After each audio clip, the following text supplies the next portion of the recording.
Fiona.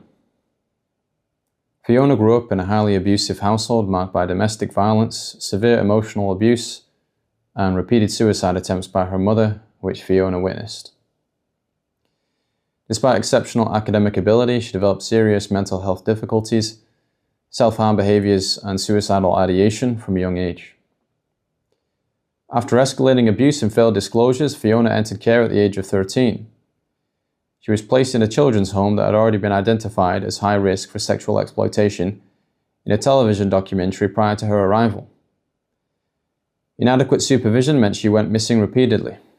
At 13, she was groomed by adult Pakistani men whom she estimates were aged between 24 and 45. The grooming began with affection and alcohol, quickly progressing to rape, drug dependency, threats, and trafficking. Care staff negligence was extreme. Abusers would sit in cars outside waiting for the girls, openly converse with staff, and even phone the home to inquire about them. One care worker told Fiona's mother that her boss had described recording the men's car registration plates as, quote, above her pay grade, warning that she would lose her job if she did so. Fiona believes the staff were aware of what was happening but felt powerless to stop it rather than being actively complicit. Nevertheless, the children's home received £5,000 per week to care for her and failed miserably. Fiona suspects the management avoided proper investigation for fear of being labelled racist.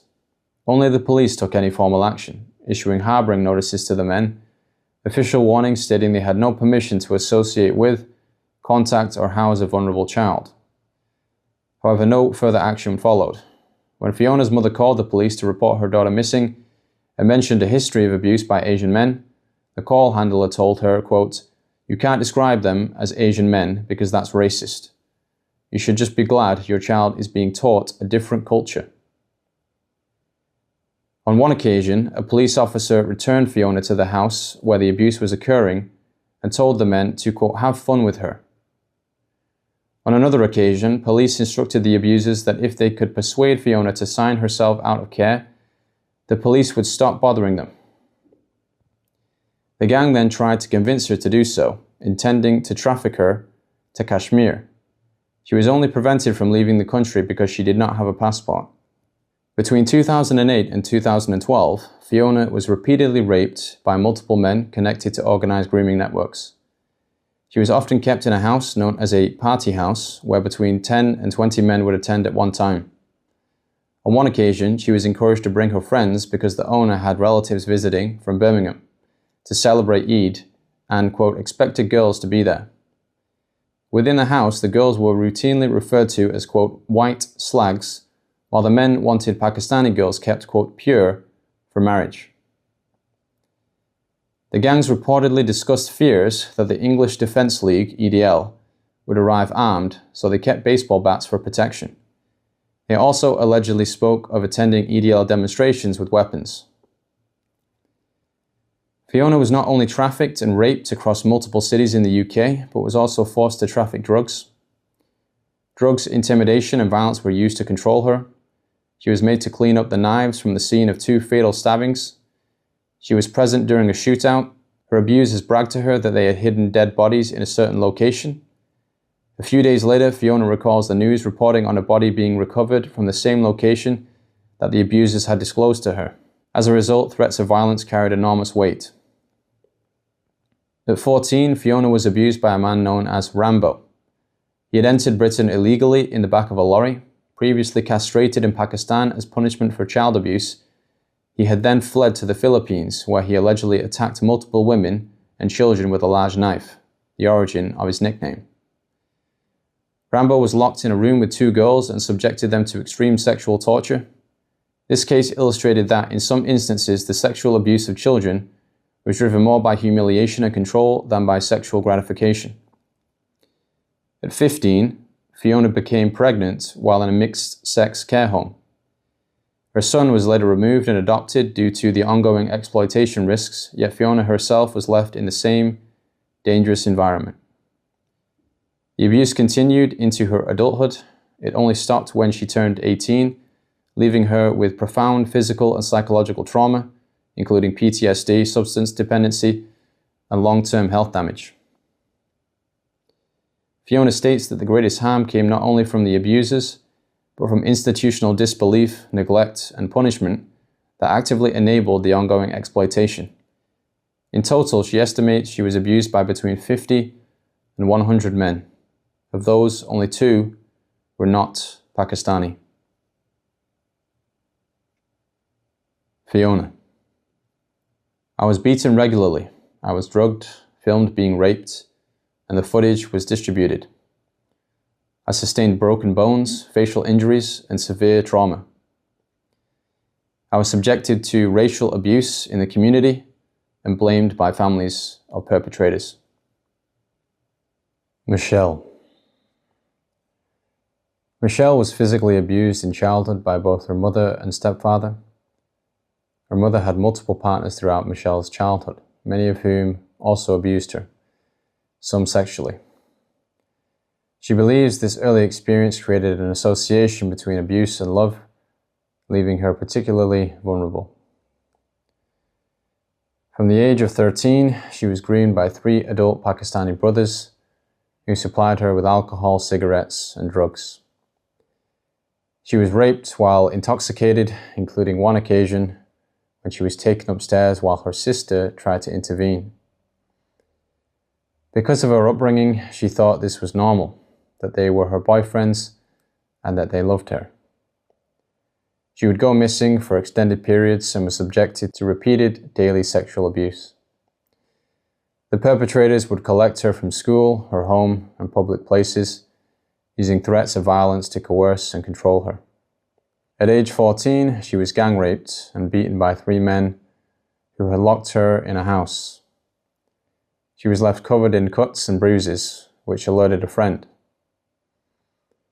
A friend told her own mother, who then contacted Michelle's mother. The police were called, but they claimed there was little they could do without more evidence. One of the gang members later forced Michelle to go to the police station with him to retract her statement. The police accepted him as her, quote, appropriate adult, a role normally reserved for a parent, close family member, social worker, or trained professional. The investigation was subsequently dropped.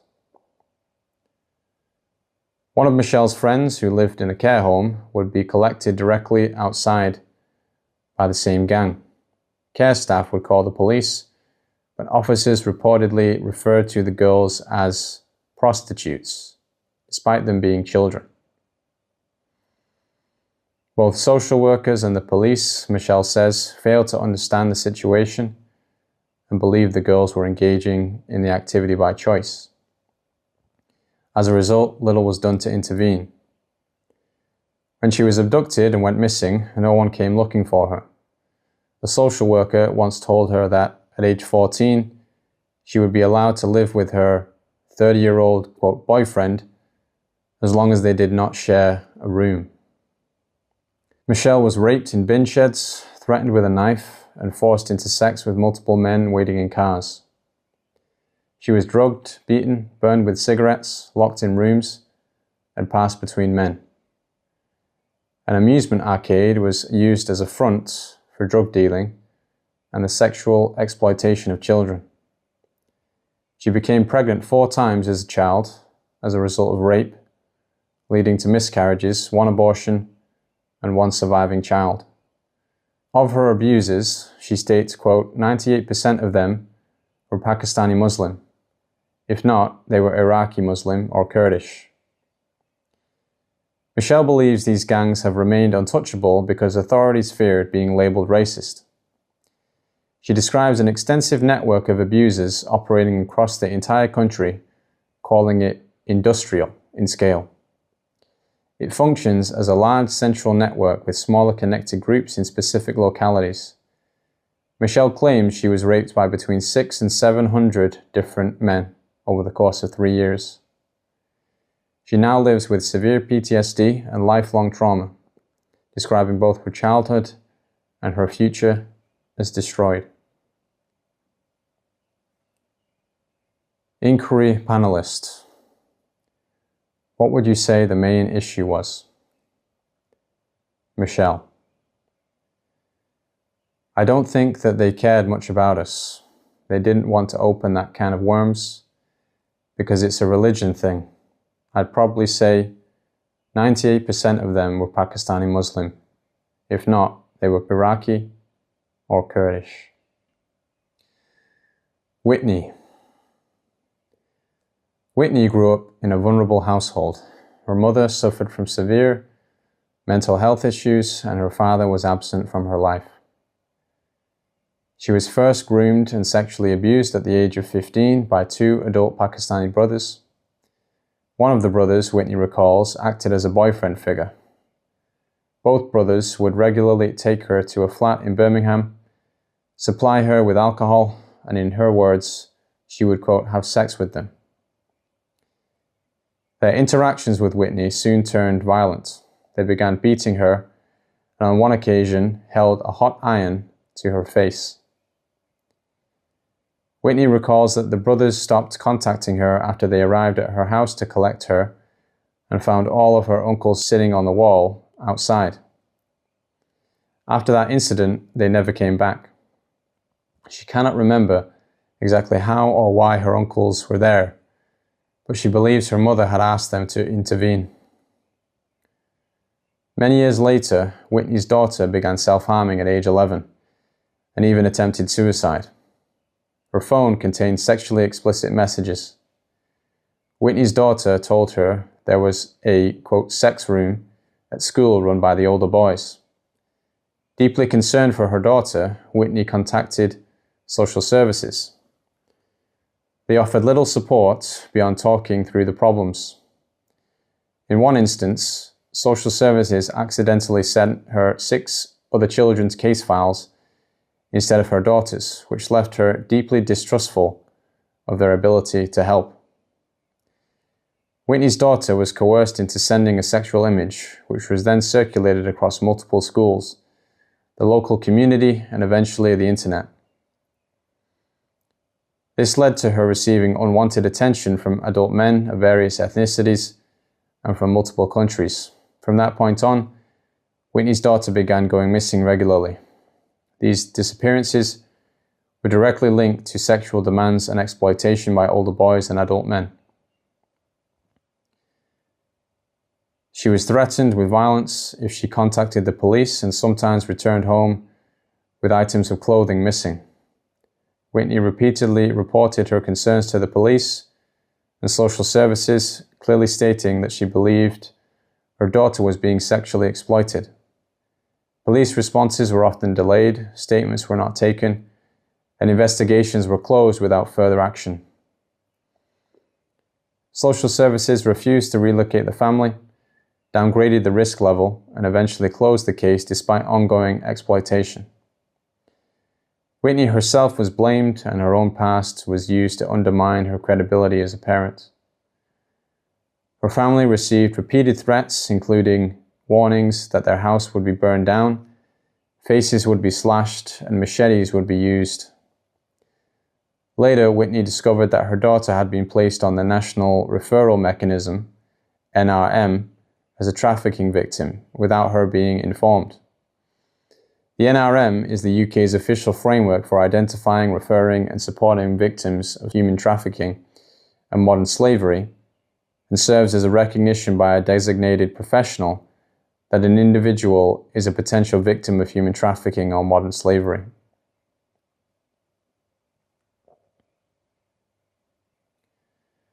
Whitney. My daughter told me after a while that there was a sex room in the school. I told the school about it, but they completely shut it down and said she was lying. Sally.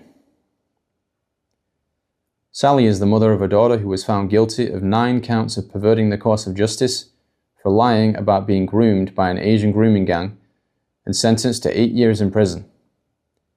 Despite this, Sally believes there is evidence to suggest her daughter was a genuine victim of the gangs. Sally described a previously stable working family life until housing instability and family stress coincided with changes in her daughter's behavior. The house the family were buying fell through, but they had already moved out of their family home, and all their possessions were in storage.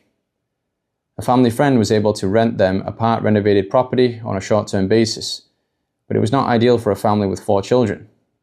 It was only meant to be temporary, but the family ended up staying there for 10 months. Her daughter began making up stories, such as claiming her mother and stepdad were going away and leaving her to look after her 5-year-old brother at school. This resulted in school involvement in their family life. The stresses the household was under led to arguments that brought in both the police and social services. After leaving school at 16, Sally's daughter began working at a local pub. On one occasion, she was invited to a party. Sally received a call later that evening from one of her daughter's friends saying her daughter was lying on the pavement outside the property. If Sally couldn't pick her up, they were going to take her to the bus stop and leave her there, as she was making too much noise. When her mother found her lying on the ground, she was making a horrendous wailing sound and kept saying not to touch her. Her mother recognized that something was seriously wrong and took her to the hospital. Sally's daughter told the nurse carrying out the examination that she had been sexually assaulted. The hospital notes recorded that her genitalia were swollen and red. The hospital reported the incident to the police. Sally's daughter then received threats via Snapchat, became scared about the outcome of the case, and withdrew from the process. Around the same time, social services closed their case on the family. Sally believes her daughter did not want to invite more trouble into the household. It later emerged in court that they had all been smoking cannabis. Sally believes her daughter had participated and that something had happened to her, but she was found guilty of lying about being raped. Sally's daughter then began working as a kitchen assistant at a care home and a glass collector at a nightclub, in addition to her pub job. After turning 18, she was able to work behind the bar at the nightclub, where her behavior began to change. She would return home with cuts and bruises. On one occasion, she came back with a black eye and said there had been a fight in the nightclub and she had been hit accidentally. She appeared more tired and distressed than usual. Sally began to notice that her daughter's phone would ring regularly with Asian men's names appearing on the screen. When asked about them, her daughter tried to hide the calls. The bar manager stopped her daughter from working on the main floor because she was small and they struggled to keep track of her. They also ensured she was always paired with an older member of staff, as the Asian men would harass her if she was working alone. One Asian man gifted her a gold chain. Sally's daughter began saying she wanted to move away from home. She had regularly traveled to a nearby town by train. Sally would pick her up and drop her off at the station, and she never appeared to have been drinking or using drugs. One day, Sally returned home to find her daughter had left with her possessions and was ignoring her calls. She had told work colleagues that she had moved because her stepfather was harming her, but this was not true. After a few days of investigation, Sally managed to find where her daughter had moved to. When she arrived at the flat, she found her daughter with 2 police officers to whom she was reporting an allegation of rape. When her daughter handed in her phone as evidence, the police found hundreds of messages from Asian men. They believed she was being groomed. She was later found guilty of lying about the rape she had reported. Over the course of the following year, Sally reported her daughter missing 39 times. She would often turn up in various towns across the region, battered, bruised, intoxicated, or on drugs. She was usually without underwear and spent increasing amounts of time in hospital. One police force made a referral to the NRM, believing she was a victim of trafficking. Another police force repeatedly arrested her and seized her phone, which meant the referral agency could not contact her as her number kept changing. One incident involved Sally's daughter being locked in a room above an Indian restaurant with the man refusing to let her leave. The police ignored it, believing she was lying. Another incident involved an Asian man following her, trying to grab her and take her away. Thankfully, she was with her sister and friends who quickly put her in a taxi and sent her home. That same man was later arrested for breaking into a woman's house and sexually assaulting her while she slept. Nevertheless, the police still insisted Sally's daughter had been lying about the earlier incident. The police believed she had a mental health condition and was deliberately self-harming and putting herself in dangerous situations. They wanted to have her sectioned, but a doctor disagreed, noting that she still had capacity. Another incident involved a different Asian man who refused to leave Sally's daughter's flat.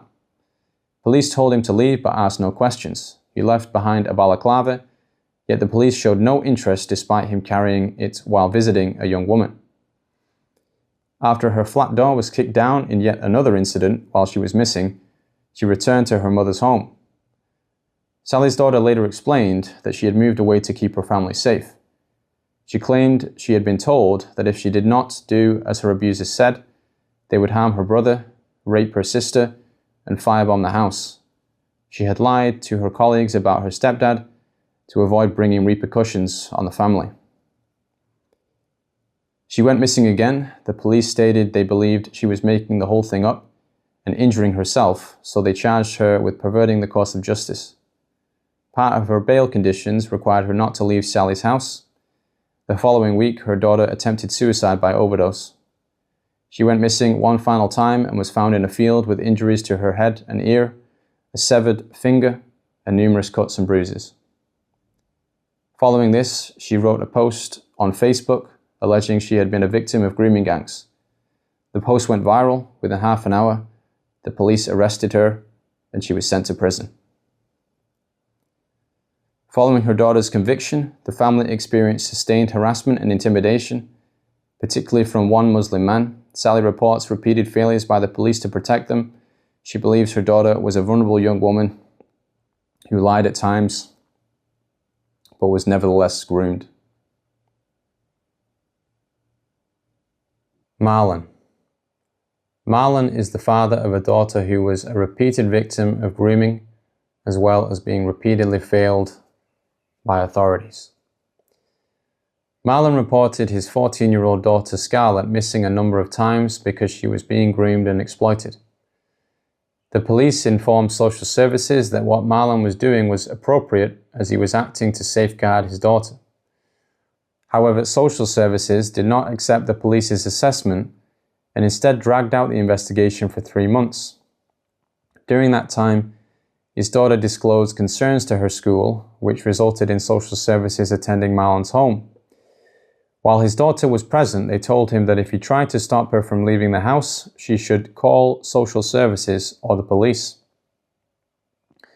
Social services undermining his parental authority resulted in her missing episodes escalating dramatically. Social services effectively gave her permission to go missing, and the case was then closed without meaningful intervention. Marlon placed a formal complaint to social services stating he was struggling to cope with his daughter's missing episodes. The social worker assigned to him following this openly stated to him that they were only taking the case because of his complaints. This made him feel like the problem rather than a parent concerned with safeguarding his daughter from abuse. On one occasion, Marlon stood in front of the door to prevent his daughter from leaving late at night, resulting in her repeatedly kicking him and breaking 3 of his fingers. He reported this to social services, who simply stated he should walk away when she becomes violent. Even after showing them the bruises on his back that he received as he walked away, they did not change the advice they gave. Marlon remains convinced that if his child were male and he were female, the response would have been different. Marlon would often spend his evenings driving in search of his daughter, until 3 or 4 a.m. while having work the following day, which his employer was not supportive of. He often reported her missing to the police, who would sometimes turn up to his house many hours later. On one occasion, he saw footage of the police saying not to bother even waking him. This made him feel more like a problem rather than it being the safeguarding emergency that it was. Scarlett was unlawfully excluded from school due to grooming-related behavior and assigned a new school where the grooming gang operated. A multi-agency risk management meeting was eventually convened with Children's Services and the police's missing from home team. While the meeting was ongoing, one of the police officers in attendance told Marlon to stop reporting his daughter missing. Marlon challenged this, which resulted in the police officer shouting at him in front of all in attendance. The officer has since been dismissed. The social worker and manager present did not intervene, but privately acknowledged he was right to continue to report his daughter missing. They refused to launch a formal complaint against the officer. Shortly after, his daughter went missing for several days and was eventually found at Marlon's mother's house, unkempt, distressed and stating that she had been raped. Care staff returned her to the location of the rape, thereby destroying forensic opportunities, and failed to report it to police until days later. Marlon had to make his own referral to the Rape Crisis Center, by which time forensic evidence was lost. The perpetrator was arrested but bailed with the condition not to contact Marlon's daughter. Immediately upon leaving the station, he called her and threatened her life. He was an adult and drug dealer, and his associates soon began attending Marlon's home.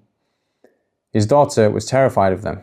An older woman began to groom and manipulate Marlon's daughter under the guise of friendship. After another missing episode, Marlon was able to trace his daughter to a specific property. Despite repeated calls and reports of men entering the property, both police and social services failed to remove her or issue an abduction warning notice. His daughter was later found to be the victim of criminal exploitation, including drug supply, prostitution, and being forced to dig up a firearm. These acts were directed by the older woman, amongst others. At this point, the impact on Marlon was catastrophic. He was physically exhausted, anxious, depressed, and lived in constant fear. He was attacked by masked individuals in his home, with the police response delayed and dismissive. Marlon's daughter was eventually taken into secure care, where she was subjected to further abuse, including sexual abuse by staff and other children, neglect, and safeguarding failures. Marlon made multiple complaints. At a court hearing, social services attempted to place his daughter on a child protection plan for emotional abuse and neglect by Marlon himself. However, the judge intervened and ordered this to be amended to be recorded as beyond parental control.